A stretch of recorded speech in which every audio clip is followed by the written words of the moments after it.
we'd just come out of a session last year where, not this past one, but the one before that, where we were unable to get a heroin rule bill passed, even though we had had one in. It was Senate Bill 5, and it did not quite make it out of the General Assembly. So we came back again this past year with another Senate Bill 5, and as we started working on all the various compromises with judiciary, with all of the interested parties, that morphed into and was dropped into Senate Bill 192. And Senate Bill 192 is, for our purposes, the heroin bill. And before I get into some of the specifics of the unique differences, let me cover a couple of things in the heroin bill in 192, which I'm not going to flash up on the screen. What I'm going to talk about on the screen is there was a unique feature in this bill, and that the General Assembly chose to, contemporaneous with the bill, put some emergency funding in it to the tune of $10 million. And that $10 million is basically going to go to 8 programmatical approaches to the heroin problem in Kentucky. And then they also put in the provision of 192 that the distribution of that $10 million would be determined by the Secretary of Justice and Public Safety Cabinet. So I've already started on that process, and I'll walk you through some of that. But before I get into those parts of the bill, let me tell you some other things that are in the bill that I'm sure you've heard about in one way or another. The bill focused on a multifaceted approach to the heroin problem. It, of course, included some issues involving law enforcement and punishments. It enhanced the punishment for the most severe traffickers in heroin.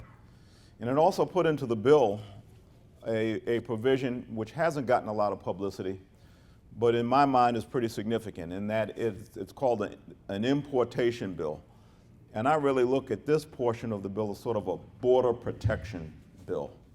Because what it says is, if we catch you importing heroin across our border, and of course most of this is right now is coming in from the north into northern Kentucky, for the purpose of distribution or sale, that becomes a very serious offense, even more than just the amount. So it's not how much you have, we'd get you for trafficking anyway. But now if we can catch you actually bringing it into the state, violating our borders for this purpose, and we can prove that your intent was to distribute or sell it, we got you on a pretty serious crime. There's only 5 other states in the country that have such a bill. So Kentucky is on the cutting edge on that, in the instance of how do we defend our borders? How do we try to stop some of this stuff from coming in? You know, we grow a lot of marijuana in Kentucky, but we don't grow any poppies. So heroin has to come from someplace else. All of it, every ounce of it, every gram of it is imported from somewhere. And this portion of the bill is really aimed at how do we try to stop that. We want to give law enforcement, our county attorneys and Commonwealth attorneys, an extra tool to deal with this. So that was an important part of the law enforcement, in addition to some enhanced penalties. But the legislature also realized in the heroin problem that, you know, we can't just lock people up and get out of it, because we are faced with the issues of people who are dealing in it, not just dealing in it, but they're addicted to it. And it's cutting across all of our socioeconomic strata in Kentucky. And in certain areas, I dare say there's not a family that's not been affected by it. And certainly in this group, who are involved in government and public service, I know you know what the drug issues in Kentucky have brought. Our heroin deaths are up. I'll show you a slide at the end to show you where we are. Even though our overdose deaths overall had dropped for a period of time, heroin, as I talked about last year, is so deadly, because while it's an opioid, what we're doing is we're substituting a known quantity opioid, which was a pill. They knew how much they had in a given pill, for an unknown quantity and some unknown substances in the heroin. This black tar heroin that comes in from Mexico, it gets cut. It gets cut with a variety of different materials. You don't know what the strength, the pharmaceutical strength of it is. You take one hit and you say, oh, that didn't do it, that wasn't enough, so the next time I'll double up. The next time you double up, you have a much more potent batch and you're gone. Or you're a first-time user and you happen to get a very potent bunch right off the bat and you're gone. So it is extremely deadly. It's also deadly in another peripheral way. Indiana has seen the worst of this, and that is because the most popular delivery system for heroin is needles. And in Indiana, in Scott County, Indiana, and they are really dealing with this, per capita, they have a worse AIDS problem than sub-Saharan Africa. It is truly unbelievable, and it's all from needle exchange. Hepatitis C, AIDS, people sharing needles to do the heroin. Here are some of the things in 192, before I get to how we're going to spend this money, some terms I want you to at least be aware of. And I'll take an extended question-answer period. One is, who's heard of naloxone in the audience? Some, and we need everybody to hear of it. Naloxone is a drug that we have been particularly working with Attorney General Conway and trying to get this drug widely distributed to our first responders, police and fire, emergency rooms. This is a drug, when given to someone who's having a heroin overdose, can literally save their lives. It can reverse the effect of that opioid at that period of time. It's extremely effective. It's being used all over the country. It has no addictive properties itself. You can't use it for anything else. It doesn't have any effect on you except for using it to save the life of someone who's undergoing an overdose. And we want to get this in the hands of the people, because when you get called to that, our first responsibility obviously is to try to save lives. And then we can deal with whether or not they're addicted or whether or not they're in criminal activity after we save them. We don't need people just dying on our streets from these overdoses. I think everyone would agree that anything we can do to intervene and save that life and then deal with the underlying problem is the right way to go. So you'll hear about, it's called Narcan or naloxone. It's going to be in the hands of our police. It's going to be in the hands of our firefighters, our EMTs, our emergency rooms all across the Commonwealth. Obviously, it's going out first to the areas that have indicated that we have more heroin use than others. Right now, by area, it's Northern Kentucky, Fayette County, Jefferson County, where we're seeing. And how do I know that? I tell you, my best indicator is I look at the submissions to the Kentucky State Police Crime Lab. And if I see that the number of submissions on heroin that's to be tested, that means that's what's coming in from the street. So that's an even better indicator than just indictments or criminal charges. Because when someone first gets busted with the stuff, law enforcement will send it to the crime lab for testing, and that tells me where it's flowing into the state. Big increases in Northern Kentucky, then comes Jefferson County, then comes Fayette County right now.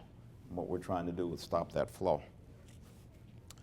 The next, and it's not a pharmaceutical class, but you'll hear these things and you need to know them. The next drug I want to mention is called Vivitrol. How many have heard of Vivitrol? A few more. Now Vivitrol, and this is something that's in 192, and I'm going to get to it as I start to go through the slides more specifically, but I want to tell you what it does. It's given by injection once a month. And what it does is this is not to reverse the overdose, that's naloxone. What the Vivitrol does is it will cut that craving for about a 28 to 30 day period. So if you are someone who's addicted, or you are someone who is likely to go back out and use again, if we can find a point of intervention, I'll discuss what those are, and get you that Vivitrol, we stand a great likelihood of buying ourselves, buying government, buying intervention programs, a 28 to 30 day window where we can then go and try to get this person some help, get them into treatment, keep them from going out while they're on a bond or bail and shooting right back up, committing another crime in the instance. It's an expensive drug, but the bill, as you'll see, gives me some latitude in how to get out, hopefully about 2,000 initial doses. And then after that, payment for Vivitrol can be picked up by Medicaid. And so someone can go on a long-term treatment course, which is usually 9 months to a year, then at a much reduced cost to the Commonwealth, and hopefully try to break that cycle of addiction. Another key aspect of the bill allows for local health departments, with the approval of local legislative groups, to engage in a needle exchange program. This is one of the more controversial aspects of the bill.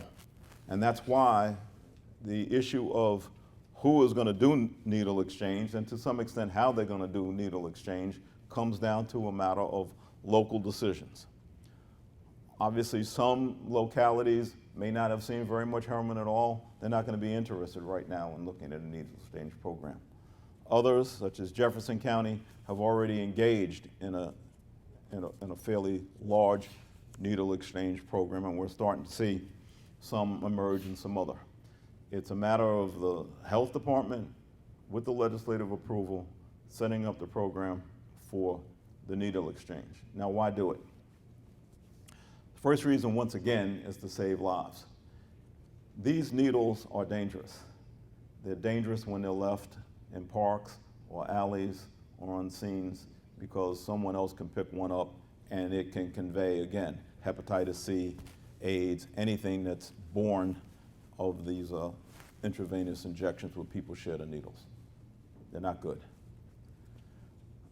A side effect of the needle exchange program in most other jurisdictions has been that when we can get somebody to come in for the needle exchange program, we can sort of capture them, not in a legal sense, but in the sense that they've come forward, they're interacting with a governmental agency, and we have a chance to maybe get them pointed towards some other type of treatment, pointed towards someone who is going to recognize that they have this problem.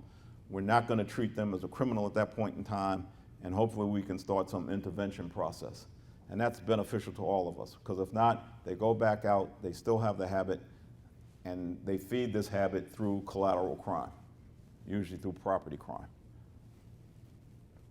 The last section I want to mention is what's called, and this is an issue that's coming up with your county and Commonwealth attorneys, and it's a Good Samaritan program. And the Good Samaritan program, again, the basic aim of it is to save lives. And it works like in two basic ways. One is, if I have someone that usually these drug folks run in groups. It's not a singular, it's sort of a group activity. You have, quote, friends or buddies who you run with in an attempt to get and use these drugs. Well, if your buddy is ODing and you call for help, you call us for assistance, and we can say get there with that Narcan or get there to get them with the hospital, what we're saying is we are not going to come with the purpose of charging you with a crime for calling in what was obviously some activity. There's an issue we'll have to look at as to what to do with the person who's overdosing down the road, and I think the General Assembly is going to look at that statute. But first and foremost, if someone is overdosing, we don't want their buddies and friends or family members to say, I don't want to call because this is just going to get someone else in trouble and then they die on us. We want them to go ahead and make that call. And there's also a provision in the bill that talks about, for the protection of our officers, if an officer approaches someone and asks them about, do you have needles on them, that individual can say yes and turn that over to avoid officers getting needle sticks, either during a search, or someone throws it down, or someone decides they're going to use it for a weapon and try to get it away. So those are some of the other things in the bill, some of the other methodologies we're trying to do to address the human side of the problem from both ends. Protect our officers, get parents and family members tools to save lives in overdose situations, protect our police, and work with this intervention drill.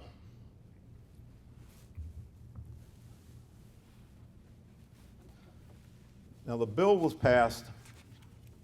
It had an emergency provision right at the end of the last legislative session. And again, now we're going to get to sort of the guts of what I want to talk about and take your questions on it. In the bill, the legislature took the very unusual step of saying to the governor, we want you to take $10 million now for fiscal year that we just started back here in July and apply it to 8 programs. And then we want that money, because we wanted to get it out during this fiscal year rather than just wait around. And so they authorized the Secretary of Justice and Public Safety, me, to work up a program to determine how to distribute that $10 million. Now, $10 million is a lot of money until you start dividing it up among a large number of all very important programs. And then that money starts to dwindle pretty quickly. But back in June, I had submitted a plan to Governor Beshear, a sort of framework of how we were going to address these 8 areas, and the governor announced that in blessing the framework of that plan, he put out a press announcement saying about funds that were going to be available to help this heroin problem. And then we go through that.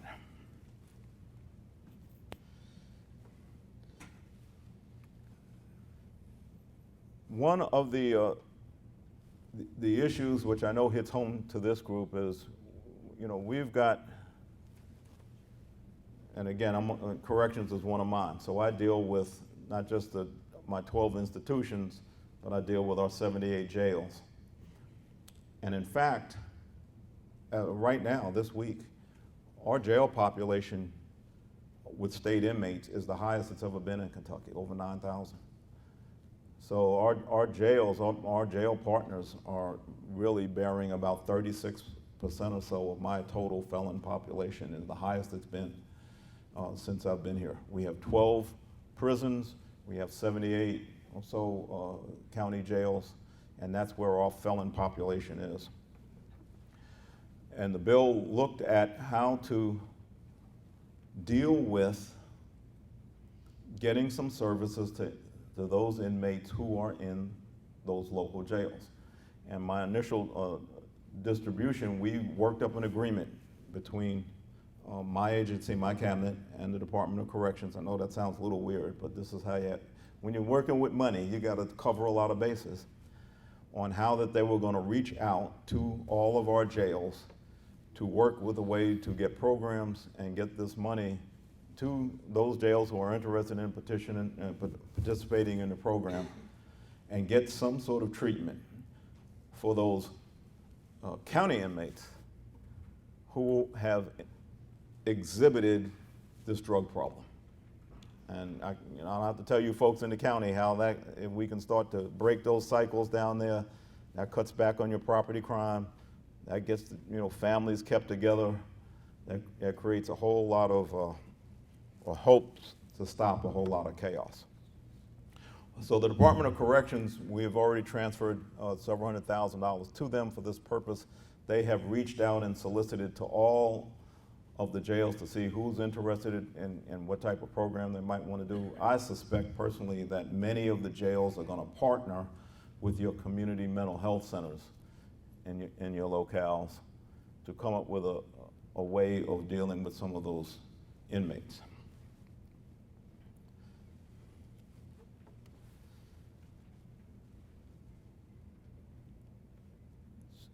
Kentucky ASAP, and I'll mention this in another slide coming up very shortly, is the agency that is, in conjunction with the Department of Corrections, reviewing the programs that are coming in and how the money is going to be distributed.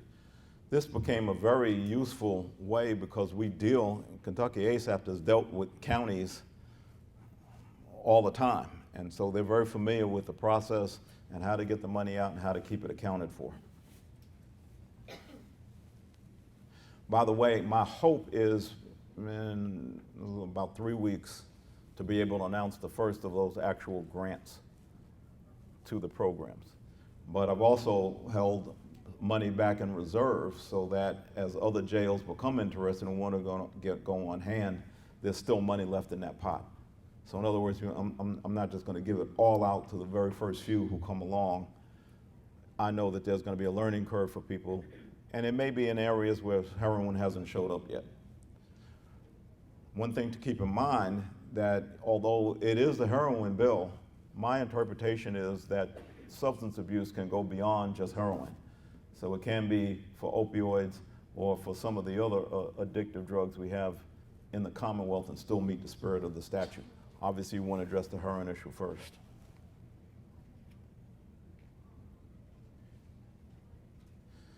And so that's what I just mentioned. We do have these agreements with the Department of Corrections. The Department of Corrections is reaching out to all your jailers, and hopefully, they've mentioned that to you. If not, you can go back and ask, have you reached out to DOC? Are you interested, in this program? And it's not just limited to heroin. Obviously, that's our emphasis, but it's not limited to heroin. I want to get that word out. All right. This slide talks about, this is legislative speak for Vivitrol. It's the extended release drug that provides this long-term level. The reason I can mention Vivitrol to you, and it's not mentioned here, is right now there is only one FDA-approved drug that provides this kind of service. So until there's another, I can talk about it as Vivitrol. What we didn't want to do was lock ourselves in case some other manufacturer came along with an equally effective or more effective drug, and perhaps less expensive, and then we wouldn't be tied to one manufacturer. We'd be able to go back out and get more at a cheaper rate. But right now, there's only one.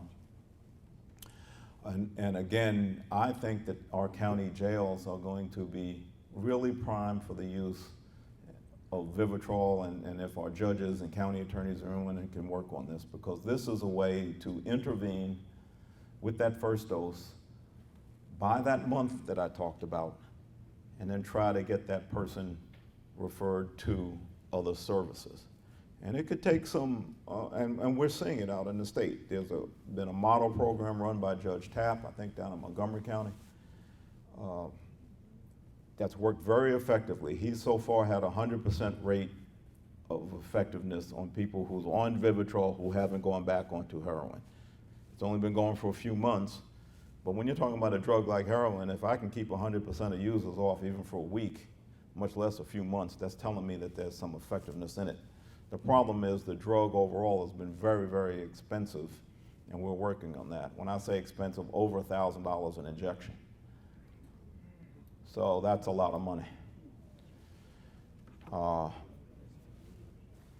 Now, but the key is if we get someone on it and they're eligible, Medicaid will pick up those treatments. What we have to do is demonstrate that the individual is in fact addicted to the opioid and that they continue the Vivitrol treatments at the same time that they're having other interventions. You know, the typical counseling programs that go with any sort of addictive intervention program. The beauty of it is if we can keep that craving down, that stops them from having those relapses that almost all addicts do, and then they have a stressful moment, they go back out on the street, they get another shot of heroin, and now we're starting the whole process over and over and over again. So it's a very effective drug, it's just very expensive to get off the ground. My hope is to, working with the manufacturer, working with our jails to get out about 2,000 initial doses of this with the money that's provided in 192. Yes, sir? They're going to have to stay on that drug That's an excellent question. Let me repeat it from the back of the room. How long will someone have to stay on it? The answer is, it depends, but it's usually at least a 9-month protocol. Because again, what it does is it cuts that initial craving. It's like an artificial barrier, kind of like an appetite suppressant, right?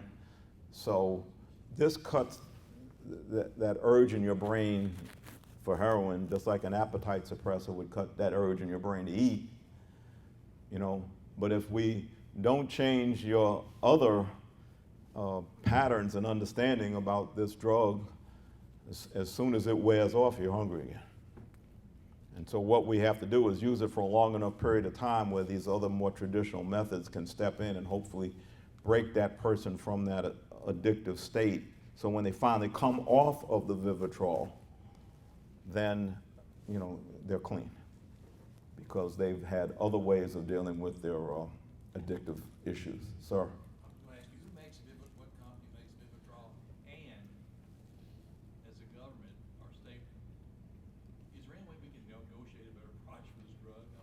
I want the drug companies to make money, but it sounds like they're doing pretty well. Well, actually, and I don't have the name of the drug company in front of me, but if you contact me, I'll get that to you.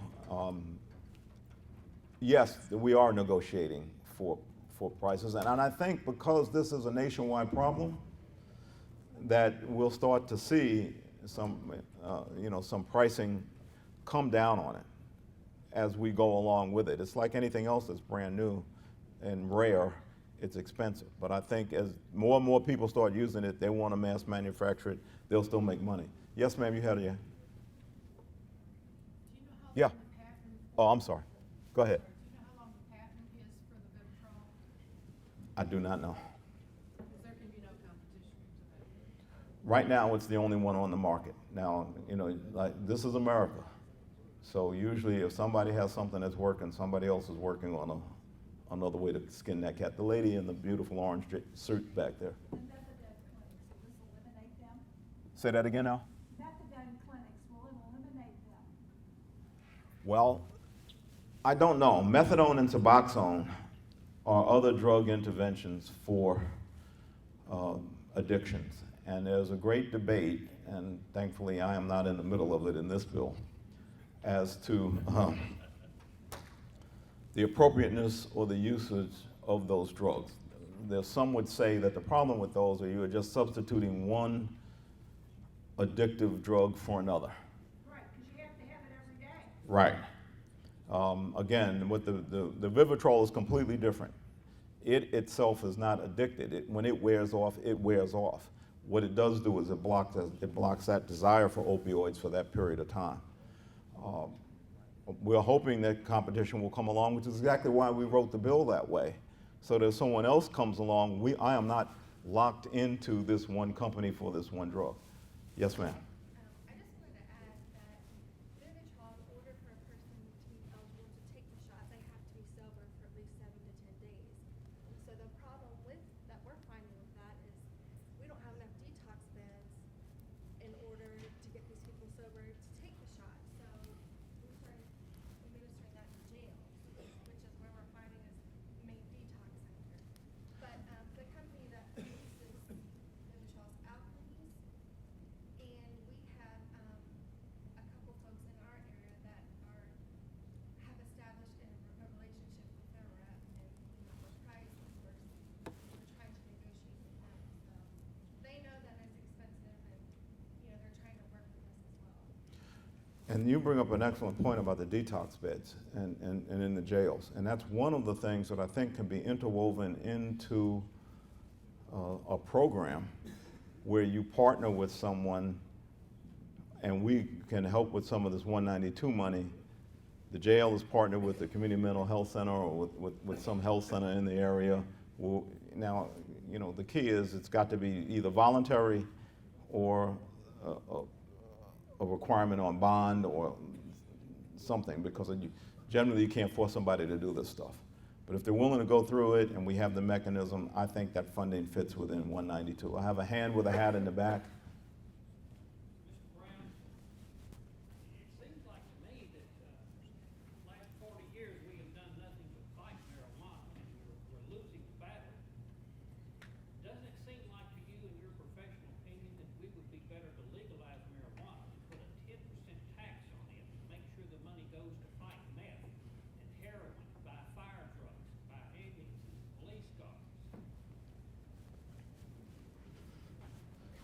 the question from the back was, and I'll interpret a little bit, it seems to be a national trend about legalizing marijuana. Would we be better off to legalize marijuana, in Kentucky? I'm happy to have a long discussion about that, with you after this presentation. Right now, my problem with marijuana in general is twofold. First of all, the national policy on marijuana, in my mind, is disjointed, because under the Controlled Substance Act, marijuana is still a controlled substance. And I have difficulty understanding how, if it's a controlled substance under a national federal bill, how can it be legal any place? And really, what it is a decision by the Justice Department not to enforce the Controlled Substance Act in certain areas. The next issue I have with marijuana vis-a-vis Kentucky is that we've been in the eradication business in Kentucky for a number of years. We usually come in about second or third in the country in marijuana eradication. We grow more marijuana in Kentucky now than our population could possibly smoke, which means that from where I sit in my job, that money, that marijuana, is going to fund other, most likely, criminal activities. And I'm not a legislator. I'm over state police, I'm over drug control policy, and we also seem to have an insatiable appetite for addiction in Kentucky. And we've been fighting it my whole term. It was pills coming up from Florida. It was meth, and they started adjusting the way they knew it was meth. I'm going to talk to you, if we have time at the end, about Flocka. Anybody here from Lewis County? That's come up. It's creeping into the southern part of the state. Right now, my professional view is marijuana is still a gateway drug, and legalizing it without having controls on the other addictive drugs we have here, I think, is just going to invite the dealers, who are now chain dealers. We used to have to work with just people who dealt in one kind of drug. Well, they're like supermarkets on the corner now. And most of the deaths you see, they are not a singular drug involved. Even heroin, it's cocktails. They'll have heroin and Xanax and fentanyl and marijuana and all sorts of stuff in their system, which makes it very difficult to even determine what was that singular actual cause of death. And so right now, my official position is legalizing marijuana exacerbates that problem if we haven't dealt with the other things. I understand there are arguments about what's going on in other states, and there's arguments about it as a revenue source. Not to avoid you, sir, but right now that's kind of not my job. But there's lots of people who'll be in that room at lunchtime that you can go up and talk to them about that issue.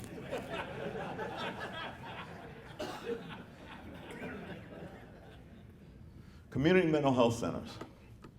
Part of our money is to partner with community mental health centers, again, for more of this treatment and more of this intervention. And I can tell you this morning that we have already received applications from all of the community mental health centers that are interested in getting engaged in the program and to aiding. I think that what we're going to see is a lot of collaboration, as I just mentioned to the lady over there, about localities, jails, other people working with community mental health centers, working with some of our traditional ASAP grantees to provide innovative programs for these things. And we're open to all of that. I'm starting with a fresh sheet. I have no model to work with here. So we're starting, and we have to have this open-minded attitude about we got to do it differently because the problem is ahead of us. Working with Health and Family Services, we have a memorandum agreement with them. And again, I checked just before I came down here last night, that all of the mental health centers have indicated an interest in it. And once again, it can go beyond heroin. It can go to substance abuse. We're clearly going to focus on heroin. So what am I going to do? If the enemy is coming over the border at a certain part of the perimeter, if you don't follow that analogy, I'm going to start putting a lot of assets right there. But it doesn't mean I'm not looking at the other aspects of the perimeter at the same time. So right now, we have to, stop that flow, deal with those issues where we have them the most, recognizing that there are other issues still to deal with and that this thing can spread.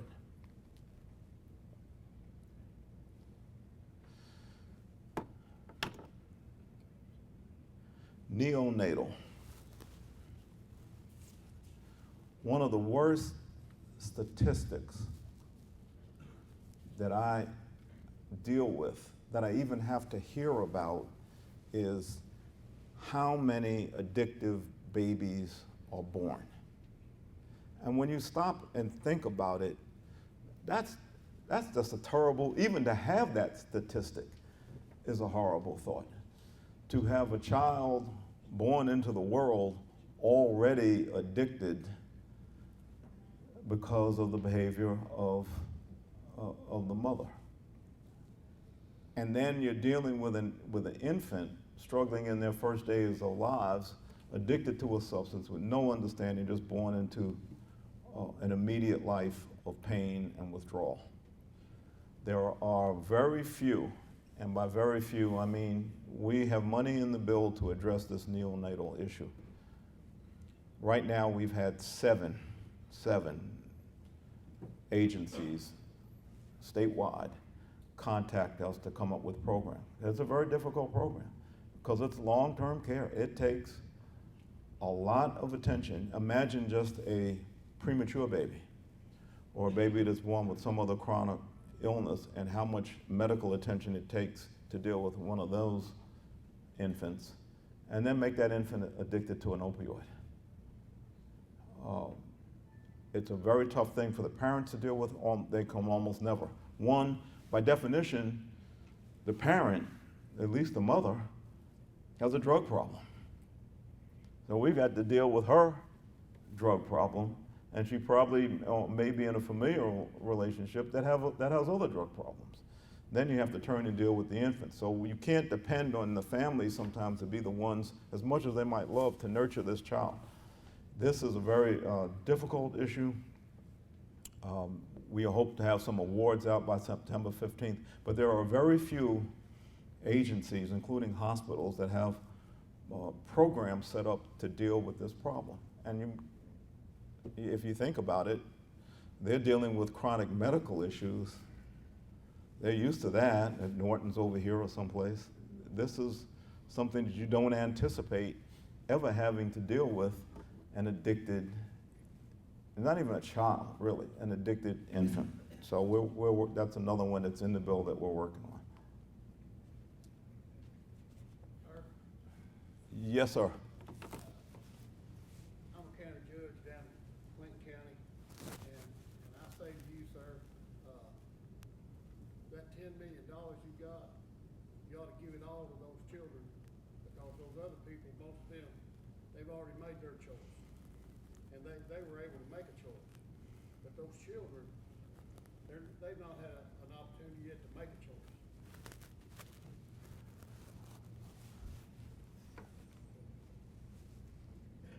Yeah, as a sentiment, I can't disagree with that, but the bill requires me to put money out over a spectrum of about 8 programs. One, I don't know, and this is the sad part. Right now, even the people that are coming forward don't have the capacity, those 7, to use up the 10 million. Now, one thing you hope is you get more people coming forward. Another thing you hope is you start to eradicate the issue of addicted babies altogether, so you can put it in other areas. But the answer to that, the technical answer is, I'm bound by the statute to get this money out to 8 areas. And there's an oversight committee of the General Assembly that I've met with every month to give them progress reports on how we're doing. Again, it was a very unusual circumstance for the General Assembly to allocate this money and do it in this sense. But it's only a reflection of the issue, how important the overall issue is. Sir, getting back to the money, I'm just curious, you may have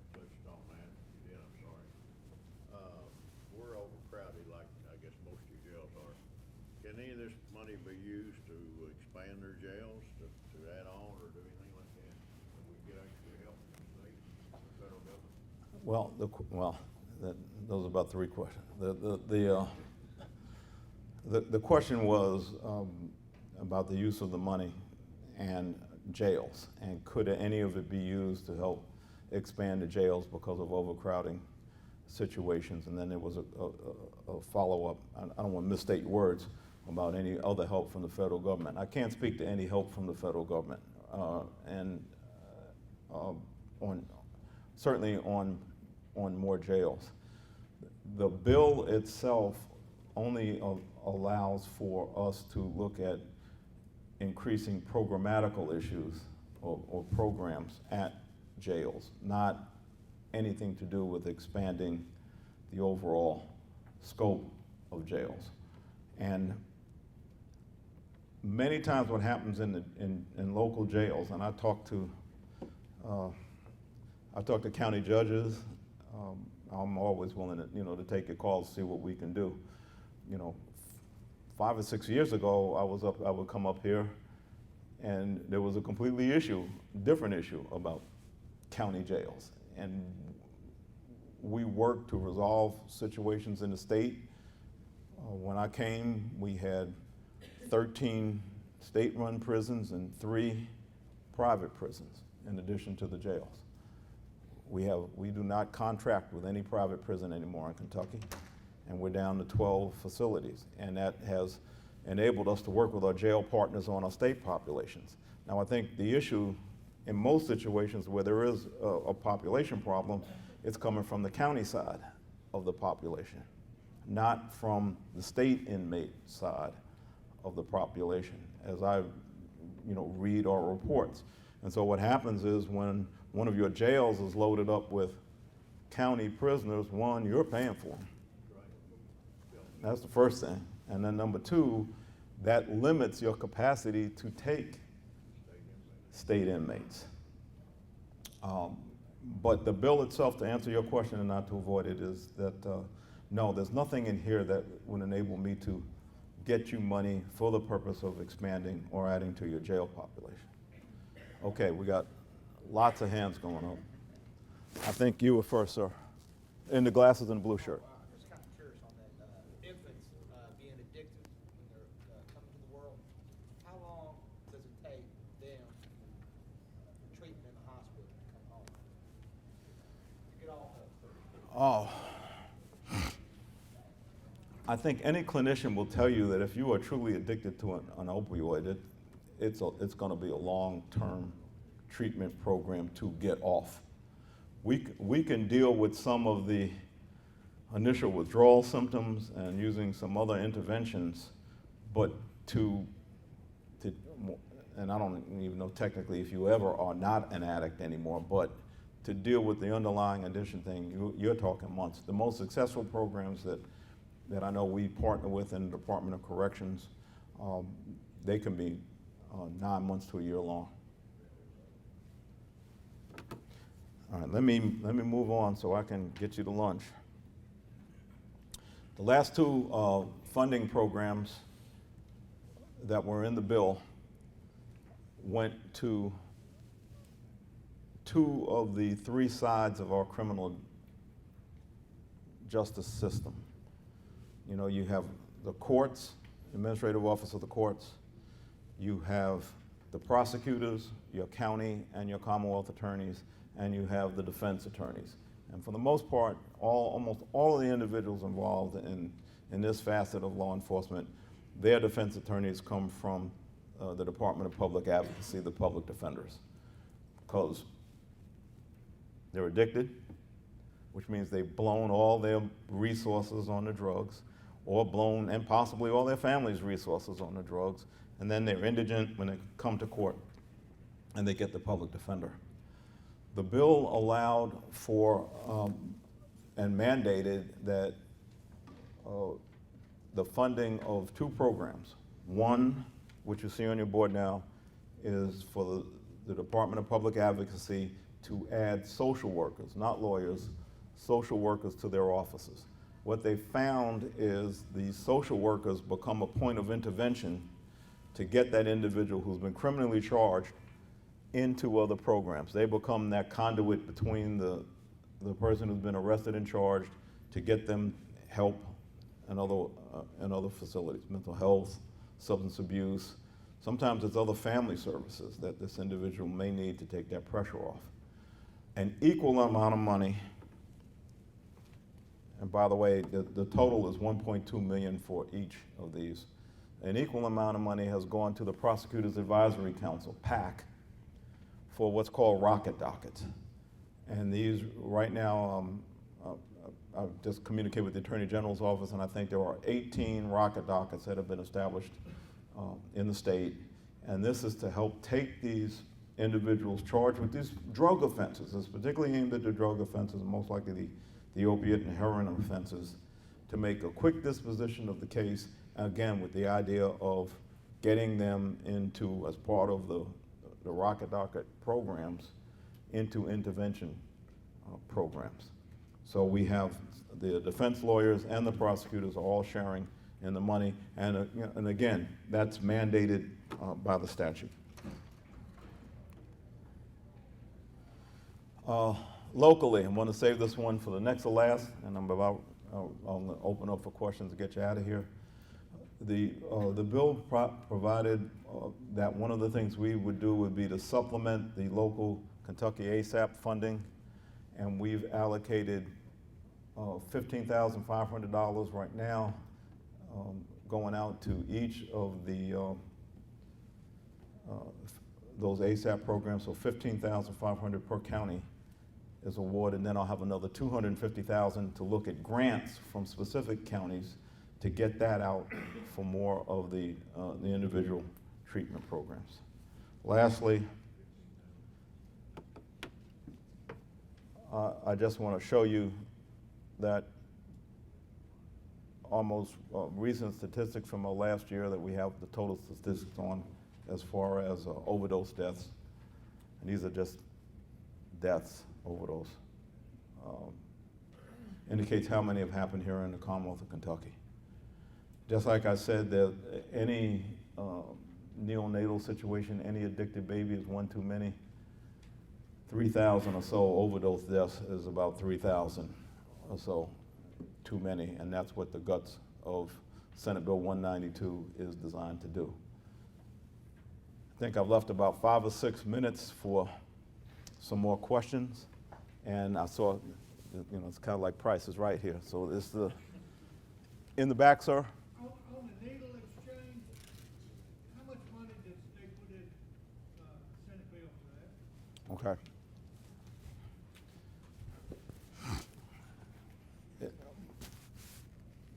There was no direct funding of needle exchange in the bill, in that $10 million that I referred to. That is not one of the programs that I've been asked to fund. I think do you know how needle exchange is being funded? It's being funded through the local public health tax dollar, or the public health departments have sought out grants from other sources to try to find funding for it. The answer there was it's coming from local grants or other funding sources. It is not being funded by 192. Then I saw another question over here. Whoops. Can't hear you. Some of the money that's been allocated for the neonatal abstinence program, is any of that money being set aside for putting pregnant mothers on methadone? I know we have Okay. Dr. Eric, who's an addiction specialist. The money has not been awarded yet. The money has been reserved, if you will, and I'm waiting to see what programs these 7 providers are going to include. It may or may not include some of that, but I haven't given any of that out yet. Okay, 2 more questions, and then I think people are antsy, so go ahead. Secretary Brown, I was wondering if you've ever heard of the Isaiah House. It's over in Willisburg, Kentucky. I don't know if anybody's here from Willisburg. We're talking about all these different treatment methods and alternative drugs that they have on the market and are using. They use what's called a net device. It's going through the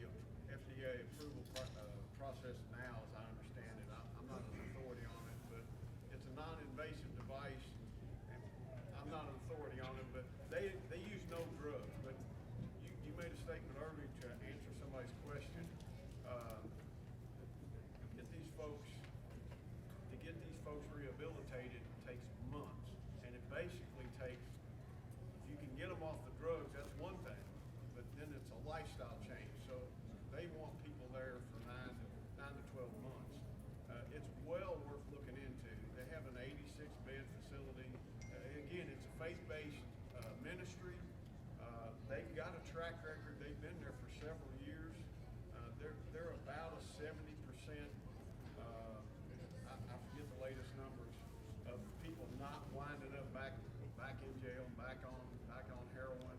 They have a track record that you can see, but if you haven't heard of them or ever checked them out, they're well worth looking into.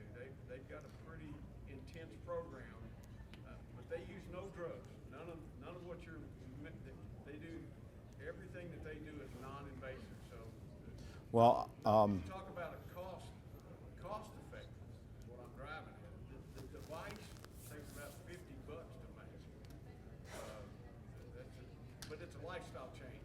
well, hopefully they've contacted us, and if not, tell them to do that. I have not yet taken a look at all of the people who have submitted the programs. I don't want to do that until they all come in. It's called the Isaiah House. It's a recovery center. It's in Willisburg. All right, I'm going to get one more question and then let you all get your lunch seats. Following up with what he was talking about with the county jails, under the law that was passed a couple, 3 years ago, there was a lot of law enforcement that could just cite people instead of locking them up. Is that getting out into law enforcement where they cite instead of incarcerate? Well, it must be, because I know overall in Kentucky, our arrest rates have been down tremendously, you know, over the year. All right, thank you all for your attention, and go enjoy the lunch.